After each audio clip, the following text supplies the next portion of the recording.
These are desktop learning modules, or DLMs for short. We have 6 spaces, and in these spaces you can insert one of 7 cartridges: a cross-flow heat exchanger, a fluidized bed, an orifice plate, a shell and tube heat exchanger, a tubular heat exchanger, a cartridge that shows energy losses in hydraulic systems, and a venturi system. Each cartridge demonstrates a concept learned in fluid mechanics, thermodynamics, heat transfer, or energy systems design. On the back you'll see a green card. The base reads the card to know which cartridge is inserted and displays the appropriate data. For instance, for the orifice plate, we're interested in the pressure drop across the plate at various flow rates. The screen displays the flow rate and the pressure. You can increase or decrease the flow rate of the DLM by turning this knob. 2 of the cartridges require 2 base units, one filled with hot water and the other filled with cold water.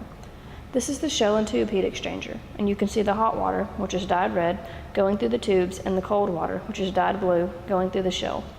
The output for this cartridge is the flow rate for both bases and the inlet and outlet temperatures for both the shell and the tubes. When students use the DLMs in lab, they are given a printout of the lab procedure and a set of post-lab questions. Each procedure has a QR code printed with it. This code takes students to a link with a video explaining the lab procedure so they can review the lab while answering the post-lab questions. These DLMs are user-friendly and a great way to give students hands-on experience with the topics and concepts they have learned in class.